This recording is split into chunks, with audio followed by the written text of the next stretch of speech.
તો કેમ છો મારા વહાલા વિદ્યાર્થી મિત્રો? મારું નામ છે જયેશ રાઠવા અને તમે જોઈ રહ્યા છો નચિકેત સ્ટડી. મિત્રો, આપણે આ વિડીયોથી ધોરણ 9 માંથી ડાયરેક્ટ કૂદકો મારીને ધોરણ 10 માં પહોંચી ચૂક્યા છે. ત્યારે હવે આપણે શરૂઆત કરીએ છીએ ગણિત વિષયની. સાહેબ, ધોરણ 9 કરતા ધોરણ 10 નું ગણિત છે ને એ ખરેખર ખૂબ જ સિમ્પલ છે. તમને ખૂબ જ મજા આવશે. કારણ કે ધોરણ 9 માં તમે લોકો બધા ભૂમિતિ શીખી ગયા છો. ભૂમિતિમાં તમારે ત્રિકોણમાં લોચા પડ્યા, વર્તુળમાં લોચા પડ્યા, બરાબર છે. ચતુષ્કોણ શું છે ભાઈ ખબર નહીં પડતી. આ બધા લોચામાંથી તમે લોકો હવે ડાયરેક્ટ ધોરણ 10 માં આવી ચૂક્યા છો અને ધોરણ 10 નું ગણિત તમારા માટે જ બનાવવામાં આવેલું છે એવું માની લેજો. માત્ર ને માત્ર તમારે શું કરવું પડશે? તો તમારે મિત્રો કોન્સેપ્ટને ક્લિયર કરવા પડશે. જે કંઈ પણ સૂત્ર છે, જે કંઈ પણ કોન્સેપ્ટ છે એને ગોખવા કરતા એને સમજીને તમે મોઢે કરશો ને તમને બધું ઈઝી પડી જશે. ત્યાર પછી આપણું બીજી વાત આવી ગઈ દાખલાઓ પર. તો મિત્રો, દાખલાઓ આપણને ઇઝીલી આવડી જશે, પણ તમારે શું કરવું પડે ભાઈ? તમારે પ્રેક્ટિસ કરવી પડશે. જે કંઈ પણ દાખલાઓ આપણે અહીંથી કરાવી રહ્યા છે હું તમને મિત્રો બધું જ ક્લિયર કરાવીશ.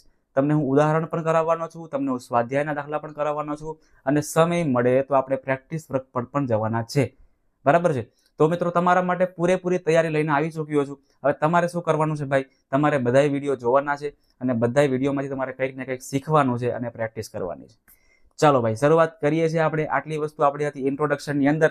હવે આપણે કરવાનું છે ભાઈ, શું છે ચેપ્ટર, શું છે આપણું પહેલું? હે સાહેબ, એ તો કહો. તો ભાઈ લખેલું છે, તમે જોઈ શકો છો બાજુની અંદર કે ભાઈ ચેપ્ટર નંબર પહેલું વાસ્તવિક સંખ્યાઓ. એને જોરદાર ભાઈ, વાસ્તવિક સંખ્યાઓ. સાહેબ, અમે લોકોએ અત્યાર સુધીમાં સમય સંખ્યા ભણી ગયા છે, પ્રાકૃતિક સંખ્યા 8મા ધોરણમાં ભણી ગયા છે, પૂર્ણ સંખ્યા ભણી ગયા છે, પૂર્ણાંક બધું ભણી ગયા છે. પણ અત્યારે બધું મગજની બહાર છે. વેકેશનમાં બરાબરના ફર્યા છે અમે, એટલે અમને કંઈ યાદ નહીં આવી રહ્યું. હવે પાછું નવું વાસ્તવિક સંખ્યા ક્યાંથી ઉદ્ભવી ગયું છે ભાઈ? હા, અમને સમજણ પાડો, અમને ખબર નહીં પડતી. તો ચિંતા ના કરો, હું તમને મિત્રો વાસ્તવિક સંખ્યા શું છે એની ટોટલી બધી માહિતી આપું છું. પણ એની પહેલા આપણે કેટલુંક વાસ્તવિક સંખ્યાઓ શીખવા પહેલા આપણે એની પહેલા કેટલીક બેઝિક થિયરી સમજવી જરૂરી છે, જે તમને બુકમાં નથી આપેલી પણ તમારે શીખવી બહુ જરૂરી છે. એ તમામ થિયરી આપણે અત્યારે ક્લિયર કરીએ છીએ. અને ત્યાર પછી ચેપ્ટર નંબર 1 વાસ્તવિક સંખ્યાઓમાં આગળ કઈ કઈ વસ્તુ ભાઈ આવવાની છે જે તમે ભણી ચૂક્યા છો. આગળ લસા છે, ગુસા છે, એને અંકગણિતનો પ્રમેય છે. તમારે દાખલાઓ ઘણા બધા આવશે જેમાં તમારે √2, √3 એ સમય છે કે અસમય, હે આ તમારે સાબિત કરવાનું છે. આવું ઘણું બધું તમારે આ ચેપ્ટરમાં શીખવાનું છે. પણ એ તમામ ખૂબ જ સિમ્પલ છે. તમારે માત્ર ને માત્ર ધ્યાન રાખવાનું છે. ચાલો ભાઈ, વધારે આપણે બક નથી કરતા અને ચાલુ કરીએ છીએ આપણે હવે આપણું જે ચેપ્ટર નંબર 1 છે એનું કેટલુંક ઇન્ટ્રોડક્શન, કેટલુંક આપણે એનું પ્રસ્તાવના જોઈ લઈએ છીએ, કેટલીક કોન્સેપ્ટ આપણે સમજી લઈએ છીએ. આ બધી વસ્તુ તમને આવડતી હશે, ઘણાને આવડતી નહીં હોય, પણ શીખવી ખૂબ જરૂરી છે. એટલા માટે આપણે વિડીયોમાં લઈ લીધેલું છે. ચાલો મિત્રો, વાસ્તવિક સંખ્યાઓને સમજતા પહેલા તમારે ખાસ સમજવું પડે કે ભાઈ સંખ્યાઓની શરૂઆત થાય છે કેવી રીતે. સૌથી પહેલા કેવી રીતે પ્રકાર સંખ્યાઓના પાડવામાં આવે? તો સંખ્યાઓના પ્રકાર પાડવામાં આવે સૌથી પહેલા મિત્રો સંખ્યાનો પ્રકાર પડે છે પ્રાકૃતિક સંખ્યાઓ. કે ભાઈ કઈ સંખ્યાને આપણે પ્રાકૃતિક સંખ્યા તરીકે ઓળખી શકીએ છીએ. તો હું તમને કહું કે ભાઈ ગણતરી કરો, તમારી આસપાસ જેટલી પણ સંખ્યા પડી છે ને, ચાલો ગણો તો ફટાફટ. તો તમે બધા શરૂઆત કેવી રીતે કરશો? 1, 2, 3, 4, 5, 6, 7, 8, 9, 10, 11, 12. ઘણા અંગ્રેજો શું કહે છે? 1, 2, 3, 4, 5, 6, 7, 8, 9, 10. બરાબર છે. આવી રીતે સંખ્યા આગળ વધતી જશે. તો મિત્રો, જે નેચરલી જે આપણે ગણતરી કરીએ છીએ, હે ને, નેચરલી આપણા મગજથી આપણે જે ગણતરી કરી રહ્યા છીએ, તો એવી સંખ્યાને આપણે શું કહીએ છીએ ભાઈ? પ્રાકૃતિક સંખ્યા કહીએ છીએ, કે જે આપણે ડાયરેક્ટ ગણતરી કરીએ છીએ. એમાં શરૂઆત આપણે 0 થી કરતા નથી. આપણે શરૂઆત કરીએ છીએ ભાઈ 1 થી. તો જે સંખ્યાની શરૂઆત 1 થી થતી હોય એ તમામ સંખ્યાઓને મિત્રો પ્રાકૃતિક સંખ્યા કહેવામાં આવે છે. બરાબર છે. નેચરલ નંબર તરીકે પણ ઓળખવામાં આવે છે અને ઇંગ્લિશમાં નેચરલ નંબર કહેવામાં આવે છે. તમે જો તમે 1, 2, 3, 4, 5 સંખ્યા આવી રીતના આગળ વધતી જાય છે. સંખ્યા ક્યાં સુધી જશે? તો કે સંખ્યા ક્યારેય પતે નહીં. સંખ્યા આગળ ને આગળ વધતી જ જશે. બરાબર છે. એટલા માટે આને આપણે ગણતરીની સંખ્યા તરીકે પણ ઓળખીએ છીએ. અને એની સંજ્ઞા પૂછે ને તો શું આવશે ભાઈ? કેપિટલ N કરીને ભાગવાનું છે આપણે. બરાબર છે. ચાલો, આપણે એકદમ ધીમે નથી કરવાનું, ઉતાવળે ભાગવાનું છે, કેમ કે આ બધી વસ્તુ ધોરણ 8માં 9માં ની આપણે કરાવી રહ્યા છે. ડન છે. ચાલો ભાઈ, બીજી કઈ સંખ્યા આવે? તો બીજી સંખ્યા આવે પૂર્ણ સંખ્યા. પ્રાકૃતિક સંખ્યાથી 1, 2, 3, 4 બધી હતી ને, એમાં આપણે 0, 1 નાખી દેવાનો. 0 બેસી જાય એટલે ડાયરેક્ટ સંખ્યા બની જાય હવે પૂર્ણ. બરાબર છે. જ્યારે મિત્રો પ્રાકૃતિક સંખ્યામાં 0 ને બેસાડી દેવામાં આવે ને ત્યારે સંખ્યા આપણી પૂર્ણ થઈ જાય છે. સંખ્યા પૂર્ણ થઈ ગયા છે એટલા માટે એને હોલ નંબર કહેવામાં આવે છે. Whole number. બરાબર છે. અને સંજ્ઞા શું આવશે એની ભાઈ? તો કે W આવશે, હે ને? W આવશે. સંખ્યાની શરૂઆત થાય છે 0 થી. હવે યાદ રાખજો કેવા પ્રશ્ન પૂછાય કે ભાઈ શું શૂન્ય એ પ્રાકૃતિક સંખ્યા છે? તો કે ભાઈ ના, શૂન્ય એ પ્રાકૃતિક સંખ્યા નથી, શૂન્ય એ પૂર્ણ સંખ્યા છે, યાદ રાખજો. ચાલો ત્યાર પછી આવશે ભાઈ પૂર્ણાંક સંખ્યા. પૂર્ણાંક સંખ્યા એટલે 0 તો આવશે, 1 2 3 4 5 6 એ પણ આવશે, પણ આપણે 0ની ડાબી બાજુ પર નજર મારીએ ને તો માઇનસ વાળી સંખ્યા પણ આવે, એટલે -1 -2 -3 -4, બરાબર છે. ધોરણ 7 માં આવતું હતું સંખ્યા રેખા, યાદ છે ને? તો સંખ્યા રેખા પરની તમામે તમામ સંખ્યાઓનો સમાવેશ થતો હોય એવી સંખ્યાને શું કહીશું આપણે? પૂર્ણાંક સંખ્યા કહીશું. પૂર્ણાંક સંખ્યા, જેને મિત્રો ઇન્ટીજર્સ એવું પણ કહેવામાં આવે છે. પણ મિત્રો ઇન્ટીજર્સ પરથી આપણે આઈ નથી લેતા સિમ્બોલ તરીકે, આપણે સિમ્બોલ આપણે સંજ્ઞા તરીકે શું લઈએ છીએ સાહેબ? ઝેડ લઈએ છીએ. ઝેડ લઈએ છીએ. ઝેડ એ મિત્રો જર્મન શબ્દ ઝેલિન પરથી આવેલો છે. ઝેલિનનો મતલબ પણ પૂર્ણાંક સંખ્યાઓ એવું જ થાય છે, એટલે આપણે ઝેલિન પરથી આપણે ઝેડ એનો સંજ્ઞા કરેલો છે. ડન છે, યાદ રાખજો. ત્યાર પછી આવશે સમય સંખ્યા, બરાબર. સમય સંખ્યાનો કોઈ ચેપ્ટર ધોરણ 8 માં ભણી ચૂક્યા તમે લોકો કે ભાઈ કોને સમય સંખ્યા કહેવામાં આવે? તો કે ભાઈ જે સંખ્યાને આપણે p ના છેદમાં q સ્વરૂપમાં લખી શકીએ છીએ. ધારો કે હું તમને કહું કે ભાઈ 3/4, તો 3 ને આપણે p માની લઈએ, 4 ને આપણે q માની લઈએ, બરાબર. તો આને આપણે સમય સંખ્યા તરીકે ઓળખીશું કે ભાઈ ઉપર સંખ્યા હોય, નીચે સંખ્યા હોય, વચ્ચે હોય લીટી, તો આવી તમામે તમામ સંખ્યાને આપણે શું કહીશું ભાઈ? સમય સંખ્યા કહીશું. પણ આમાં એક નિયમ યાદ રાખજો કે ભાઈ q છે ને, q એ 0 ના હોવો જોઈએ. આ તમારે બધા યાદ રાખવાનું છે, બરાબર. કેટલીક વાર ટૂંકા પ્રશ્ન પૂછી શકે છે કે સમય સંખ્યામાં શું q જે છે એ 0 હોઈ શકે? તો કે ભાઈ ના, q ગમે એ સંખ્યા હોઈ શકે પણ 0 ના હોઈ શકે, બરાબર છે. હું તમને કહું કે ભાઈ 4/0, તો આવી ક્યારેય કોઈ સંખ્યા પોસિબલ થાય નહીં. આવી કોઈ સંખ્યા પોસિબલ જ નથી, બરાબર. છેદમાં 0 હોય એટલે સંખ્યા જ નથી એવું માની લેવાનું. છેદમાં 0 સિવાયની સંખ્યા જ આવે, બરાબર. હું તમને એવું પૂછું કે ભાઈ ચલો 5 જે છે, 5 એ શું સમય સંખ્યા છે? તમે કહેશો કે સર શું સમય સંખ્યા છે? સમય સંખ્યાની વ્યાખ્યા તો p ના છેદમાં q કહેવાય, બરાબર છે. p ના છેદમાં q કહેવાય. આમાં ક્યાં? આમાં ખાલી p આપેલું છે, q આપણને આપેલું નથી. તો ભાઈ છેદમાં q નથી આપેલું, મતલબ કે q બરાબર 1 હોય ને હોય જ. છેદમાં સંખ્યા નથી આપેલી, મતલબ કે છેદમાં એકડો હોય ને હોય. એટલે મિત્રો એકલી સંખ્યા પણ હોય ને તો પણ એને આપણે સમય સંખ્યા માનવાની કે ભાઈ 3 છે ને, 3, તો 3 પણ સમય સંખ્યા તરીકે ઓળખાશે. એટલે 3 ને આપણે પ્રાકૃતિક પણ કહેવાય, 3 ને પૂર્ણ પણ કહેવાય, અને 3 ને પૂર્ણાંક પણ કહેવાય, અને 3 ને સમય પણ કહેવાય. લો બોલો, આવું ગણિત છે, બરાબર છે ને મિત્રો? ચાલો હજી એક લઈ લઈએ આપણે, 1/5. હવે તમને ખ્યાલ પડી ગયો હશે, મારે કહેવાની કઈ જરૂર નથી, બરાબર. આ બધું ચલો ગાયબ કરી દો આને. ડાયરેક્ટ પહોંચી જઈએ છીએ આપણે સંજ્ઞા પર. હવે મિત્રો સમય સંખ્યાને આપણે રેશનલ નંબર કહીએ છીએ, રેશનલ નંબર, બરાબર. પણ આપણે સંજ્ઞા તરીકે r લેતા નથી, સંજ્ઞામાં r લેતા નથી. કોશ્ચન્ટ પરથી આપણે q સંજ્ઞા લઈએ છીએ. યાદ રાખજો, સમય સંખ્યા અને અસમય સંખ્યા આ બંનેની સંજ્ઞા આપણે q લઈએ છીએ અને આપણે એક જ વિભાગમાં સમાવી લઈએ છીએ. ચાલો ભાઈ આગળ વધીએ છીએ. હવે અસમય સંખ્યાઓ કોને કહેવામાં આવે? હે સાહેબ, અસમય સંખ્યાઓ એટલે શું હોય છે વળી? તો મિત્રો જે સંખ્યા સમય નથી ને એ તમામ સંખ્યાઓને અસમય કહેવાય. આવી સિમ્પલ વ્યાખ્યા છે, બરાબર. જે સંખ્યા સમય નથી એ સંખ્યા અસમય છે. ચાલો જોઈ લઈએ.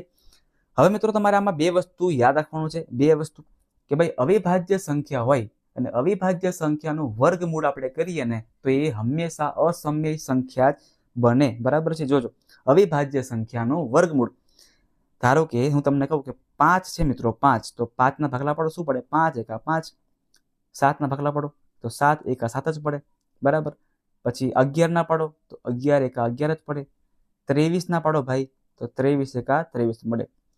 હું તમને ખબર શું કહેવા માંગુ છું કે ભાઈ જે સંખ્યાઓના માત્ર ને માત્ર 2 ભાગ પડે એમાંથી એક સંખ્યા હોય પોતે અને એક સંખ્યા હોય એકડો.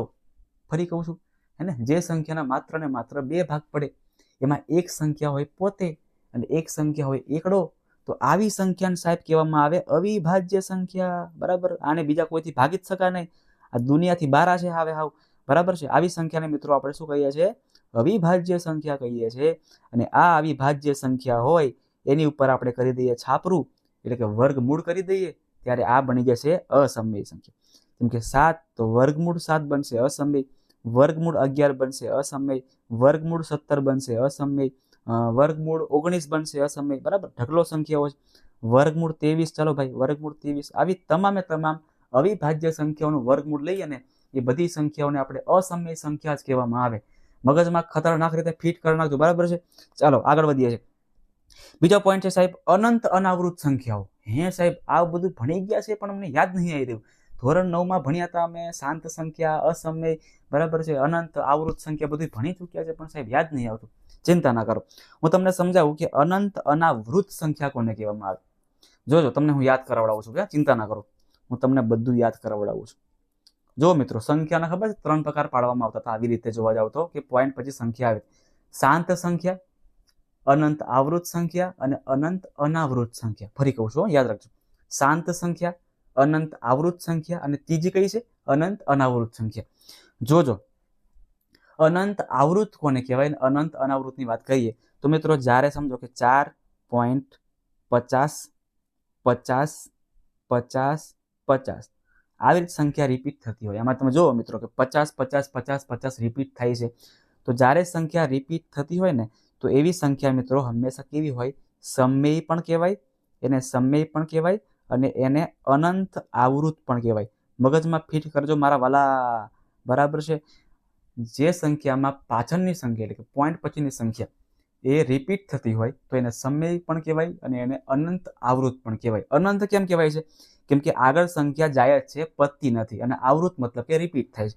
પણ આનાથી વિરુદ્ધ આપણે જોઈએ 5.12 122 બરાબર, 1222 1000 બરાબર છે, 2222 1000 22222. તમે જો મિત્રો આમાં 12 પછી 12 રિપીટ નથી થતા, 12 પછી 122 આવી ગયા, 122 પછી 122 નથી આવતા, 122 પછી પાછા બરાબર છે 1222 આવે છે. એટલે આવી સંખ્યા મિત્રો ક્યારેય પતે નહીં અને આવી સંખ્યામાં રિપીટેશન તમને જોવા નહીં મળતું. આવી સંખ્યામાં તમને રિપીટેશન જોવા મળતું નહીં. જો 12 પછી 122 છે, 1222 છે, એટલે આવી સંખ્યામાં તમને રિપીટેશન જોવા ના મળે. તો આવી સંખ્યાને મિત્રો આપણે કહીશું અસમય સંખ્યા. અને અસમય સંખ્યા છે અને આને શું કહીશું આપણે? અનંત અનાવૃત સંખ્યા. અનંત અનાવૃત સંખ્યા, બરાબર છે, યાદ રાખી લેજો. સમય સંખ્યા એ અનંત આવૃત છે, જ્યારે અસમય સંખ્યા એ અનંત અનાવૃત છે. ઊંધું કહેવા જાય તો બોલાય, અનંત આવૃત સંખ્યા એ સમય સંખ્યા બને, ત્યારે અનંત અનાવૃત સંખ્યા એ અસમય સંખ્યા બને. ચાલો પિક્ચર પૂરું થઈ ગયું ભાઈ, બરાબર છે. એટલે આ ઇરેશનલ નંબર એટલે કે અસમય સંખ્યામાં કઈ કઈ બે સંખ્યાઓ આવે?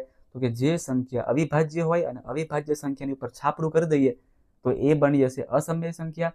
અને જે સંખ્યા અનંત અનાવૃત હોય કે ભાઈ સંખ્યા પોઈન્ટની પછી રિપીટેશન તમને જોવા નથી મળી રહ્યું તો એને આપણે અસમય સંખ્યામાં નાખી દેવાનું છે. એની પણ સંજ્ઞા ક્યુ જ આપણે રાખીએ છીએ, હે ને.